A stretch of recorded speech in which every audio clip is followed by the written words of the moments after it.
Students, welcome to English grammar of paradise institution.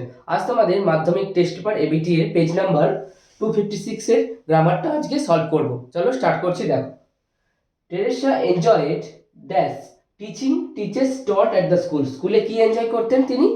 Teaching, শিক্ষা দেওয়াটাকে তিনি enjoy করতেন, teaching. C ওয়াজ worried, তিনি চিন্তিত ছিলেন, বাই দ্য প্রভার্টি সারাউন্ডিং হার, তার চারপাশে যেসব দারিদ্রতা রয়েছে সেটা নিয়ে তিনি চিন্তিত ছিলেন। তাহলে সারাউন্ডিং হার। ইন 1948, 1948 সালে সি, নিশ্চয়ই এটা পাস্ট টেন্সে হবে, 1948 সাল অনেক কাল আগের ঘটনা। তাহলে বিজ্ঞান her missionary work for the poor, গরিবদের জন্য যে মিশনারি ওয়ার্ক তিনি চালু করেছিলেন। Priyanka Mondal 38 dash nurse of SSKM hospital, SSKM হসপিটালের একজন nurse, nurse. Died last night, গত রাতে মারা গিয়েছিল, ওয়াইল ওয়ার্কিং ইন কার্ডিওলজি ডিপার্টমেন্টে যখন তিনি কাজ করছিলেন। অন 2 জুলাই, অন ডেটের আগে তোমরা জানো অন হয়, তাই তো। সি কেম ইন কন্ট্যাক্ট, তিনি সংস্পর্শে এসেছিলেন, উইথ আ পেশেন্ট, একটা পেশেন্টের, একটা রোগী, ইনফেক্টেড উইথ, ইনফেক্টেড পরে উইথ হয়, ইনফেক্টেড উইথ, আক্রান্ত হয়েছে কোভিড-19 ভাইরাসে। নেক্সট দেখো, the teacher said to the students wear mask to avoid corona virus, এটা ইনডাইরেক্ট স্পিচে করতে হবে, ন্যারেশন চেঞ্জ, তাই তো। আমাকে তাহলে রিপোর্টেড স্পিচটা থেকে বুঝতে হবে এটা কোন সেন্টেন্সে রয়েছে। এটা হচ্ছে ইম্পারেটিভ সেন্টেন্স। তাহলে ইম্পারেটিভ সেন্টেন্স এটা রয়েছে, তাহলে দেখে বুঝতে হবে সেড টু থাকলে কি হবে। Teacher said to the students, তাহলে অ্যাডভাইস দিচ্ছে, wear mask to avoid corona ভাইরাসকে এড়িয়ে যাওয়ার জন্য মাস্ক পরতে, তাহলে অ্যাডভাইস দিচ্ছে, তাহলে সেড টু থাকলে আমরা অ্যাডভাইস করব। The teacher advised the students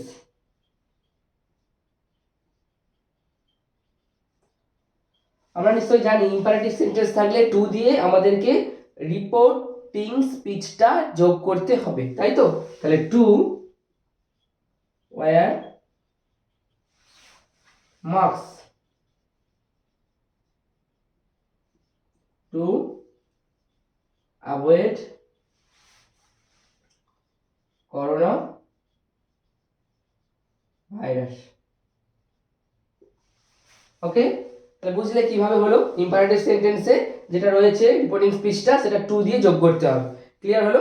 next দেখো, Lata Mangeshkar is called queen of melody. Lata মঙ্গেশকরকে বলা হয় কুইন অফ মেলোডি। কারা বলে? আমরা বলি, লোকজন বলে। তাহলে আমরা দুটো জিনিস করতে পারি এখানে, উই বা পিপল।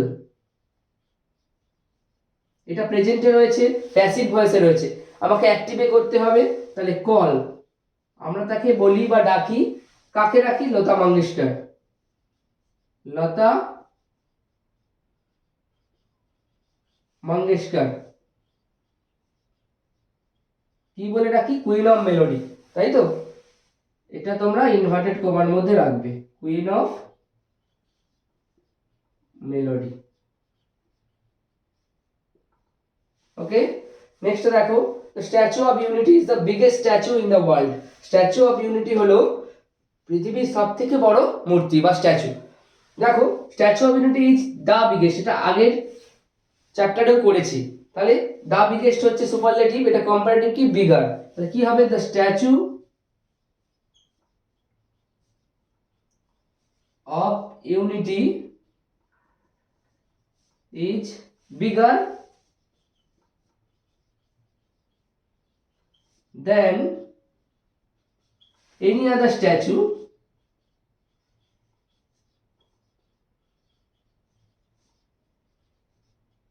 in the world.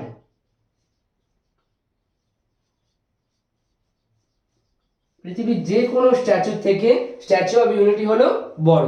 দুজনের সঙ্গে তুলনা করছে, এটা হচ্ছে কম্পারেটিভ ডিগ্রি হলো। স্যাক্রিফাইস মানে কি? বলিদান দেওয়া, বলিদান করা। তাহলে স্যাক্রিফাইস থেকে কি হবে এখানে? Give up.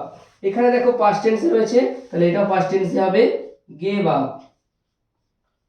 নেক্সট দেখো, ইনভেস্টিগেটিং, কোনো কিছু তদন্ত করা, এখানে দেখো রয়েছে লুক ইনটু, তাহলে আইএনজি রয়েছে, লুকিং ইনটু, এখানেও আইএনজি করতে হবে, লুকিং ইনটু।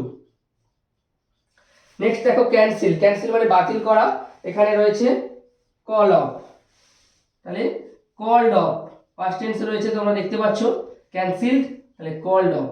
আর একটা রয়েছে সেট আপ মানে এস্টাবলিশ, স্থাপন করা। সো এটা ছিল তোমাদের পেজ নাম্বার 256 এর ইংলিশের গ্রামারের সলভ পেপারটা। পরের ক্লাসে আবার নেক্সট পেজটা নিয়ে তোমাদের দেখা হচ্ছে ইংলিশের গ্রামারে। আজকের মতো রাখছি, থ্যাংক ইউ।